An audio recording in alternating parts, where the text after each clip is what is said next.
The Championship is proving to be a real rollercoaster ride yet again this season. Barnsley, who finished 5th last season, reaching the playoff semi-finals, are in the relegation zone this season, in spite of a recent renaissance. Blackpool, who were the odds-on favourites to be relegated this season before a ball was kicked, having come up via the League One playoffs last season, are closer points-wise to the playoffs than the bottom three. And Fulham look very well placed to secure an immediate return to the Premier League, and then come back down, and then go up again, and then, alright, even the Championship has to follow this script sometimes. I have been keeping a particularly close eye on English football's second tier this season, since my own team, Hull City, returned to the Championship as League One champions last season. That means that this video, which is one that I've made a couple of times in previous seasons, if I remember correctly, will be heavily impacted by performances that have come against my own team and games that I've watched on television this season. That isn't the only criteria, of course, and I will attempt to be as objective as is humanly possible, as I always do. But it would be disingenuous to pretend that I have watched every single game of football that every single team in the Championship has played this season. To be clear, the 7 isn't just the 7 players who have performed the best in the Championship this season, or even the 7 best players overall in the Championship right now, though it is a little closer to the second. The video is exactly what it says on the tin. Players who I think are too good for the Championship, and that is impacted by a multitude of factors, including their talent, form, age, previous experience, most notably in the Premier League of course, and so on and so forth. Without further ado then, and with plenty of caveats, explanations and honourable mentions to come at the end, here are, in my view, 7 current Championship players who might just be too good for the second tier of English football. 7th, Djed Spence. I start with perhaps the most contentious inclusion in this 7, though it will be contentious primarily with just one set of supporters, and that is Middlesbrough fans. Crucially, however, Middlesbrough are the club who Djed Spence is contracted to. If you're thinking that doesn't bode particularly well and are feeling a little confused, well, I can explain. Djed Spence is just 21 years old, and Middlesbrough are the only team that he has been contracted to as a senior professional, having joined Borough from Fulham as a youth team player in 2018. However, Middlesbrough, where Spence has played 71 times, are his parent club, and he has spent this season on loan at Nottingham Forest. Borough fans weren't particularly impressed with Spence during his 2 seasons at the Riverside, but Forest fans think he is outstanding, and they are not alone in that view. The likes of Bayern Munich, Tottenham Hotspur, and Arsenal are all said to be interested in the 21-year-old, as well as Forest of course, who are desperate to sign the wing-back on a permanent basis. A marauding wide man, whether he has played at right-back, wing-back, or on the right of midfield, Gabriel Martinelli recently cited Spence as his toughest opponent in English football to date, in Arsenal's 1-0 FA Cup third-round defeat to the Trees, which is some praise indeed. Reportedly now valued at £15 million and climbing, it is virtually impossible to see Spence still being contracted to Middlesbrough next season, and it is hard to see him still being at Forest unless they are able to clinch promotion via the playoffs.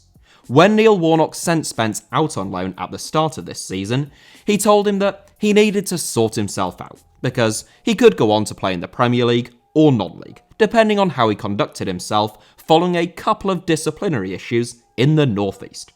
It looks as though it is the latter, the Premier League, where Spence is heading, or possibly the Bundesliga. But either way, he is one player who looks to be too good for the Championship right at this moment in time. 6th, Mark Travers. Those of you who don't follow the Championship particularly closely and watch more Premier League football might have expected West Brom number 1 Sam Johnston to feature in this 7. The Baggies keeper was England's number 2, behind Jordan Pickford, as the Three Lions reached the final of the Euros over the summer, and he was linked with the likes of West Ham, Tottenham, and even Manchester United.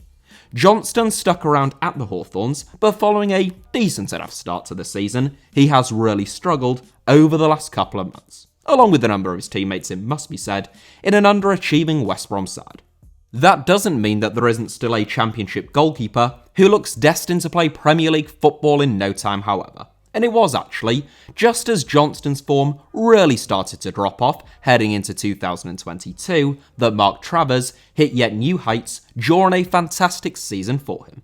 The Bournemouth shot-stopper had made just 12 appearances in the Football League prior to the start of this season, 8 of them coming on loan at Swindon Town last season, so few could have expected him to perform as he has done during the current campaign.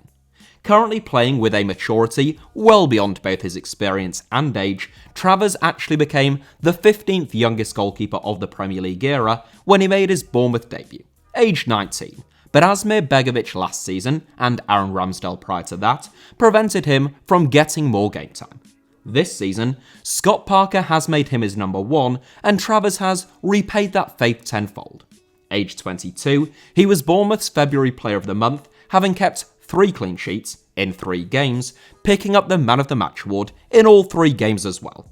That is pretty impressive stuff, and I am far from the only person to have noticed. Travers is still a baby in goalkeeping terms, so time is firmly on his side. But if Bournemouth don't win promotion this season, I wouldn't be at all surprised to see 1 or 2 Premier League teams sniffing over the summer.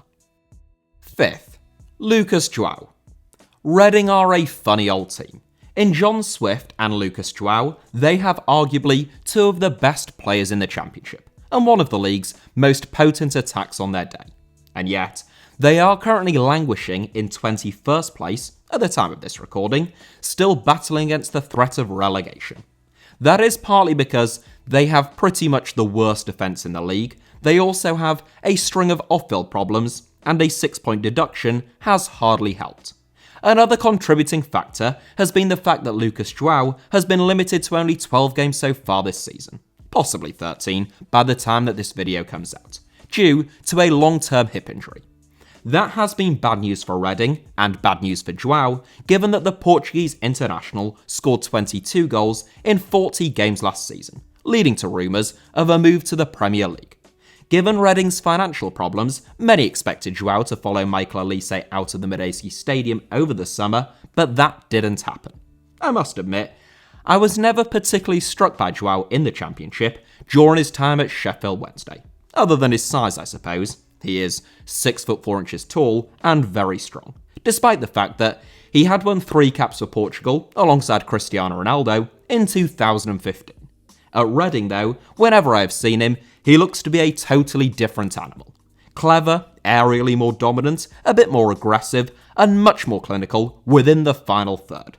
In his 12 appearances so far this season, João has scored 6 goals and made 2 assists. Hence why he is still being linked with the likes of Crystal Palace and Wolverhampton Wanderers, and hence why he also makes my 7. 4th, Fábio Carvalho. If you are a Liverpool fan, you will most likely have heard of Fábio Carvalho, even if you pay as little attention to the EFL as most football pundits in England. That is because the 19-year-old has been tipped to follow in the footsteps of Harvey Elliott in making a move from Fulham to Liverpool as a teenager, where he would compete for a place in a forward line containing fellow Portuguese native Diogo Jota. Personally, if Liverpool do pursue Jarrod Bowen, as has also been reported, and in light of the fact that they signed Luis Diaz in January, I do find it hard to envisage the Reds signing both Bowen and Carvalho, but hey, stranger things have happened. And if Mohamed Salah signs for Hull City as part of Adjan Ilajala's revolution in East Yorkshire, I guess you just never know. Fulham fans will certainly be hoping that another one of their bright youngsters isn't poached by anyone, as Carvalho has been a real revelation this season. Formerly of the Benfica Academy, Carvalho joined Fulham from Balham Football Club in 2014, aged only 11, a year after he and his family arrived in London. Whilst Carvalho was born in Portugal, it is England that he represents at international level, currently as part of Ryan Garry's under-18 squad. Carvalho played 4 times in the Premier League last season, to little external interest, a little like Moussa Dembele, who also made his debut for Fulham in the Premier League before really catching the eye and ripping it up in the Championship. And rip up the Championship is exactly what Carvalho has done so far this season, with his speed, flair and invention all proving to be too much for many Championship defences. He has scored 8 goals and made 5 assists so far this term, which is particularly impressive given that he has only actually started 20 games, due to a handful of short-term injury setbacks. Carvalho's potential is truly frightening, and the fact that he already appears to be too good to be playing at this level at the age of only 19 does speak volumes. Third, Harry Souttar. If you were to ask most Championship fans to pick out the best centre-back in the division this season, I suspect the most common responses would include the likes of Scott Wharton, Darragh Lenihan, and perhaps Rob Dickie at QPR, and I could sympathise with all of those opinions. Personally, however, the most outstanding central defender that I've seen in the league this season, perhaps even by some distance, has been Harry Souttar. Born in Scotland, but already a full Australian international, which sort of makes him like the opposite of Lyndon Dykes, Souttar is one of a number of outstanding centre-backs to have been plucked out of the Scottish Premiership by an English club in recent years. Souttar wasn't even 18 years old yet at the time, and had only played 3 games for Dundee United when Stoke City agreed a £200,000 fee for him. When the Potters come to sell him, I would expect them to receive closer to 100 times that figure than just 10 times it. A giant of a man at 6 foot 6 inches tall, Souttar is unsurprisingly dominant in both boxes, and has actually scored a pretty remarkable 6 goals from only 10 caps for Australia to date, a record which included braces in each of his first 2 internationals. In the Championship, where he only made his debut last season, Souttar had been borderline faultless up until November of last year, when he suffered a devastating ACL injury, which is likely to rule him out for the best part of a year. Stoke had averaged just 1.11 goals conceded per game and were up in 5th place in the Championship when Souttar was injured. Since then, whilst their defence has not crumbled, they have slipped to 15th in the league, and they will be delighted to welcome him back as soon as he is fit again. Second, Harry Wilson. It is a couple of Harrys in very quick succession, and I know that a fair few people are already dipping their quill in ink, ready to take to the comments and lambast me for my ignorance. Harry Wilson, you say, Alfie? Oh, you fool. Don't you know he already had a season in the Premier League at Bournemouth, and he ended up on loan at Cardiff City the following season? Well, yes, I do know that, and as I said on this channel at the time, I always found it strange, and I always expected Wilson to be back in the Premier League before long, and not just that, but to eventually flourish in English football's top flight.